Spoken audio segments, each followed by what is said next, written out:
ജീവിക്കുന്ന ഒരു സാധാരണക്കാരൻ ഒരു ബാങ്കിനെ സമീപിക്കുന്നത് എപ്പോഴാണ്?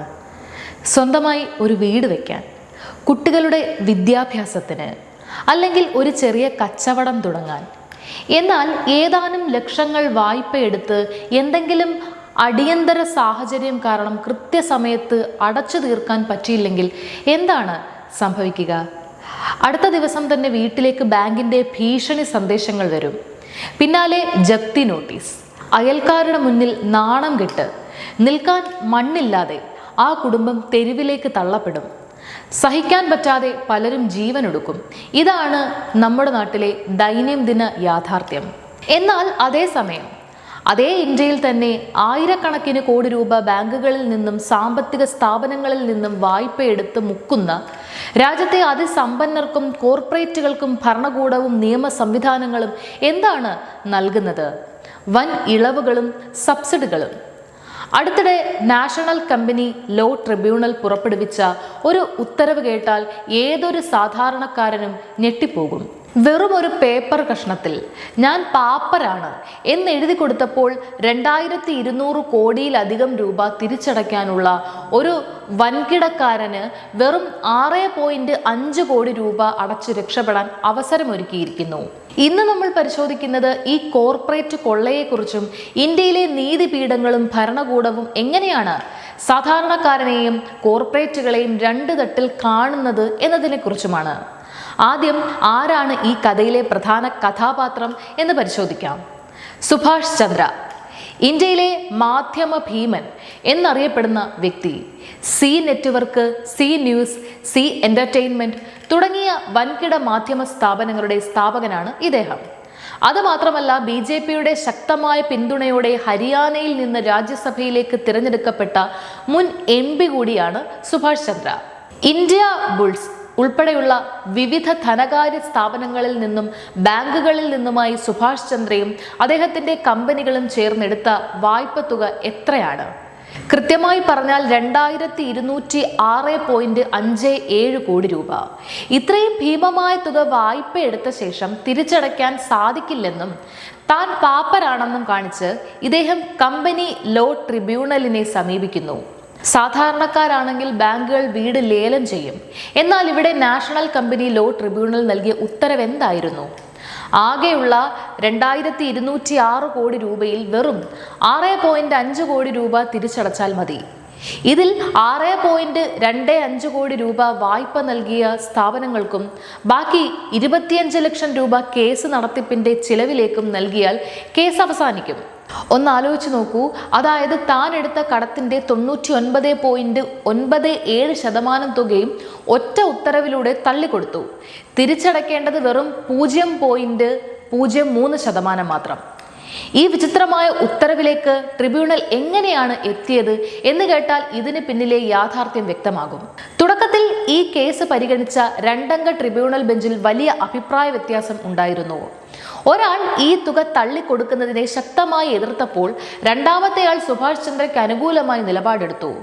തീരുമാനമെടുക്കാൻ പറ്റാതെ തർക്കമായപ്പോൾ ഭരണകൂടം മൂന്നാമതൊരംഗത്തെ കൂടി ബെഞ്ചിലേക്ക് നിയമിച്ചു. ആ മൂന്നാമത് വന്ന വ്യക്തി ആർക്ക് അനുകൂലമായി വോട്ട് ചെയ്തു എന്ന് ഊഹിക്കാവുന്ന കാര്യമാണ്. സുഭാഷ് ചന്ദ്രയ്ക്ക് അനുകൂലമായി. അങ്ങനെ 2-1 എന്ന ഭൂരിപക്ഷത്തിൽ 2200 കോടി രൂപയുടെ കടം വെറും 6.5 കോടിയായി ചുരുങ്ങി. സാധാരണക്കാരെ പരസ്യമായി കഴുതകളാക്കുന്ന അല്ലെങ്കിൽ വിഡ്ഢികളാക്കുന്ന ഭരണ സംവിധാനത്തിന്റെ ഉദാഹരണമാണിത്.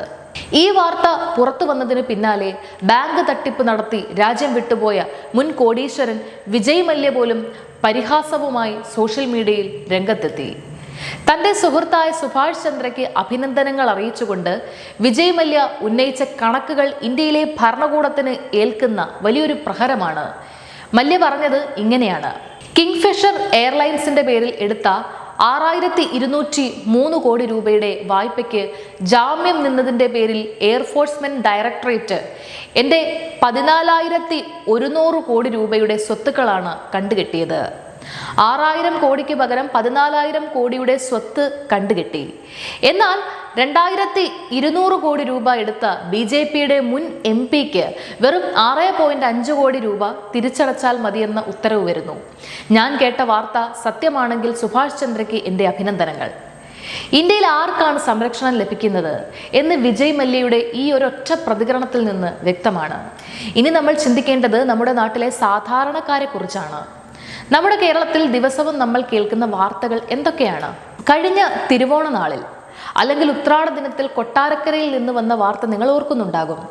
50 വയസ്സിന് മുകളിൽ പ്രായമുള്ള തനിച്ച് ജീവിക്കുന്ന ഒരു സ്ത്രീ സ്വന്തമായി ഒരു തല ചായ്ക്കാൻ ഇടമുണ്ടാക്കാൻ അവർ 5 ലക്ഷം രൂപ വായ്പ എടുത്തു. കഷ്ടപ്പെട്ട് അതിൽ 4 ലക്ഷത്തോളം രൂപ തിരിച്ചടയ്ക്കുകയും ചെയ്തു. ബാക്കി വന്ന തുകയും പലിശയും അടയ്ക്കാൻ അല്പം വൈകിയപ്പോഴേക്കും ധനകാര്യ സ്ഥാപനം വന്ന് ആ വീട് ജപ്തി ചെയ്തു പൂട്ടി. ആഘോഷനാളിൽ ആ സ്ത്രീ തെരുവിലിറങ്ങേണ്ടി വന്നു.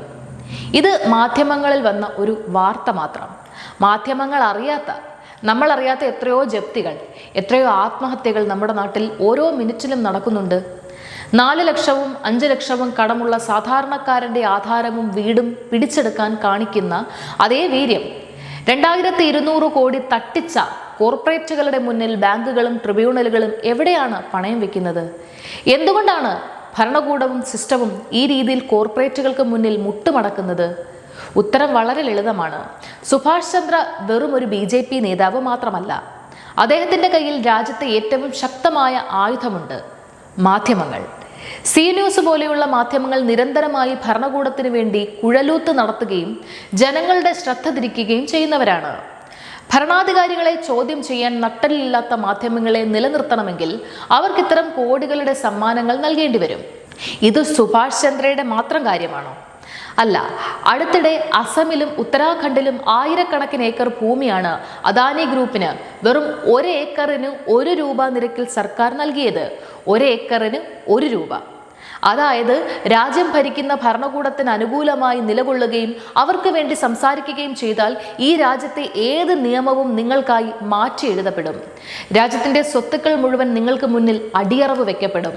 ചുരുക്കത്തിൽ നമ്മൾ ജീവിക്കുന്നത് സമത്വമുള്ള ഒരു ജനാധിപത്യ രാജ്യത്താണെന്ന് പറയുന്നത് വെറും ഒരു വാക്ക് മാത്രമായി മാറിക്കൊണ്ടിരിക്കുകയാണ്. നികുതി കൃത്യമായി കൊടുക്കുന്ന, വായ്പ എടുത്ത് തിരിച്ചടയ്ക്കാൻ കഷ്ടപ്പെടുന്ന സാധാരണക്കാരൻ ഇവിടെ ശിക്ഷിക്കപ്പെടുന്നു. ആയിരക്കണക്കിന് കോടികൾ തട്ടിയെടുത്ത് സിസ്റ്റത്തെ തന്നെ വിലക്കെടുക്കുന്ന കോർപ്പറേറ്റുകൾ സുരക്ഷിതമായി വാഴുകയും ചെയ്യുന്നു.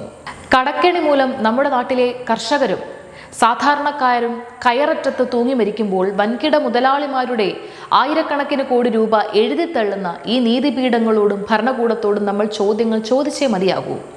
ഈ വിഷയത്തിൽ നിങ്ങളുടെ അഭിപ്രായം എന്താണ്? സാധാരണക്കാരന് ഒരു നീതിയും കോർപ്പറേറ്റുകൾക്ക് മറ്റൊരു നീതിയും നൽകുന്ന ഈ വ്യവസ്ഥിതി മാറേണ്ടതല്ലേ? തീർച്ചയായും നിങ്ങളുടെ വിലയേറിയ അഭിപ്രായങ്ങൾ താഴെ കമന്റ് ബോക്സിൽ രേഖപ്പെടുത്തുക. നന്ദി.